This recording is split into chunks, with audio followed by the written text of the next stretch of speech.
Hello guys, and welcome to this video. So today we're going to be looking at how to create creative single note lines through the song How High the Moon. So first of all guys, if you could give the video a like and subscribe to the channel, that would be greatly appreciated and really help me out. And obviously everything I demonstrate today, including the full solo at the start, will be transcribed for my members on Patreon, as well as a chord melody arrangement I did of this song a while back. So anyway, How High the Moon is such a staple of the jazz repertoire and such a wonderful tune to practice our quaver note lines on. It's by Morgan Lewis and it was made famous by Les Paul. However, I think the first recording of this was by Benny Goodman. So, but so many players have played this song, whether it be Chet Baker, Ella Fitzgerald, Dizzy Gillespie. There are so many different versions of this song. It's such an essential tune to have in your repertoire. So the first limitation exercise I want to demonstrate is literally just playing straight quavers through the changes. But my goal with these changes is not to fall back into any of my language and really try and stretch what I'm hearing in my head. So I usually do this really slowly until I'm totally happy with my harmonic vocabulary that I'm playing, and then I gradually speed it up. But I'm going to demonstrate this to you at a reasonable speed, just so I don't bore you to death. But here are some lines through the first section of How High the Moon.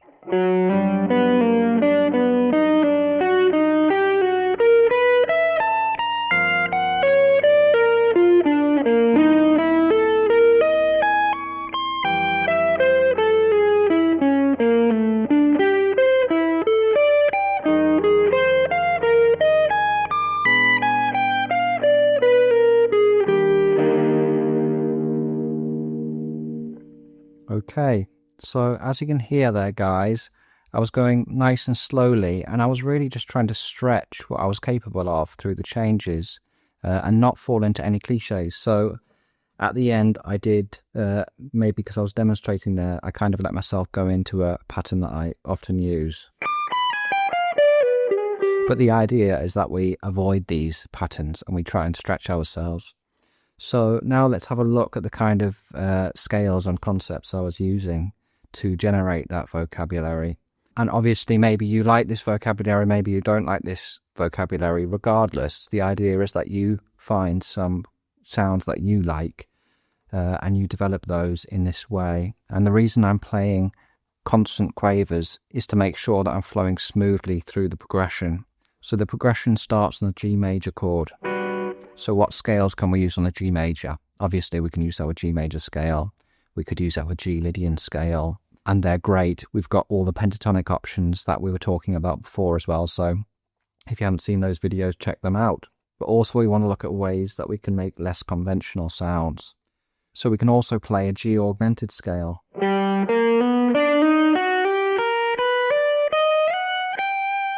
Okay, so all that is, if we start on the major 7, we've got major 7th root, and then we move that pattern up in major thirds. Okay, and that can create some interesting ideas.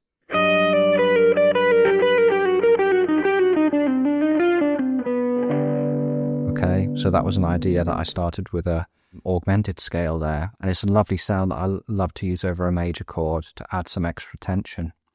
So beyond that, I would also try and experiment with superimposing the 5 chord over the 1 chord.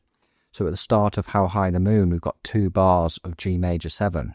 So maybe we could start off on G major 7 and then go to our D altered and resolve it to our G major 7 and then carry on with the progression. Okay, so but just by adding that tension from the 5 chord, it kind of makes it a little bit less boring than just sitting on the 1 chord for 2 bars. And this opens up all the options of our diminished scale and our altered scale. So if we're playing over our 5 chord, which is D altered in this situation, so it would open up ideas like this.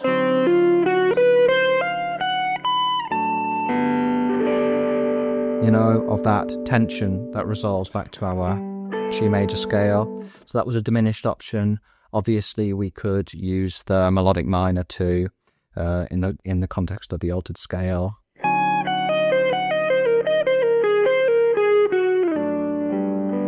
And that also resolves really nice back to our G major 7 as well.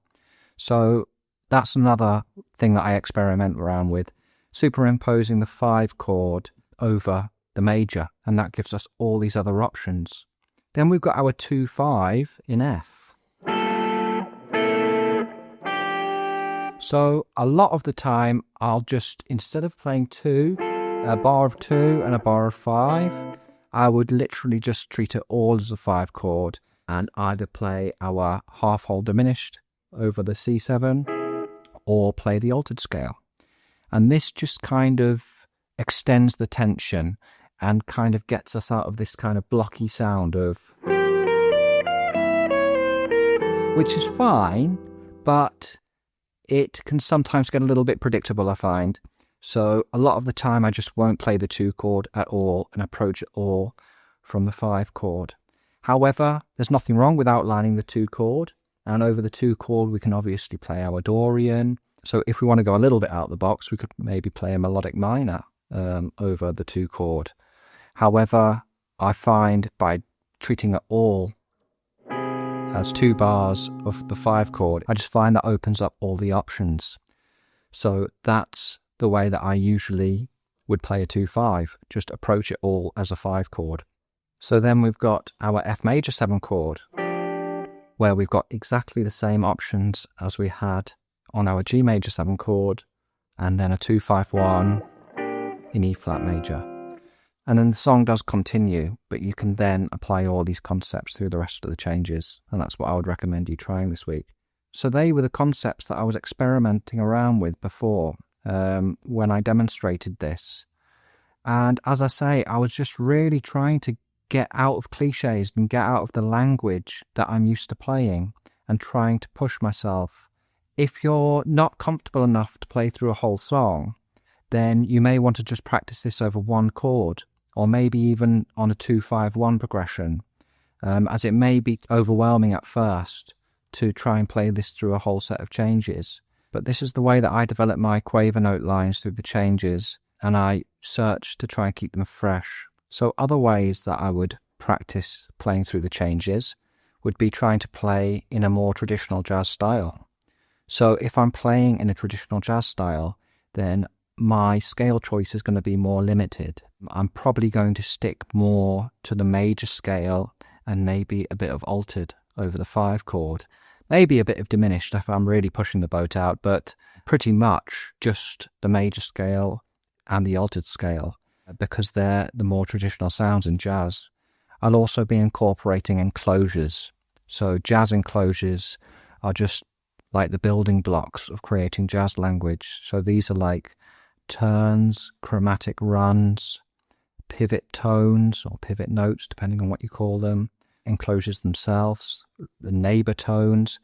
All these are just like little fragments that are found within jazz vocabulary. Melodic cells is another one. So I'll go into those in more detail in another video. But essentially, the most important thing is just listening to the jazz vocabulary and trying to pick them up and recognize these kind of stylistic traits of jazz.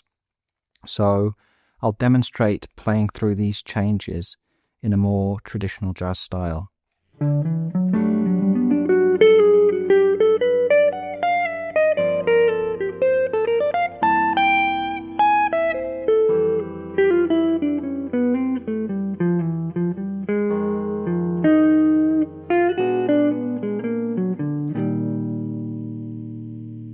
Okay, so that was a more jazzy kind of style to the quaver lines. Obviously, I was including rests and I was trying to play within phrases. I wasn't just playing constant streams of quavers, because that's not jazz in itself. Jazz is always played in phrases.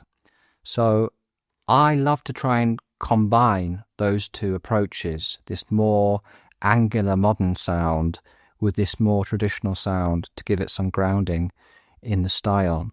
So the final way I'm going to demonstrate practicing through changes here is through simply playing melodies through the changes. And although this sounds simple, I would actually say that this is the hardest part. It's very easy to kind of play corny melodies that we've all heard before. But again, that is exactly what I'm trying to avoid here. I'm trying to play melodic lines that stretch me and that seem to come out of nowhere. So here's an example of me trying my best to do that.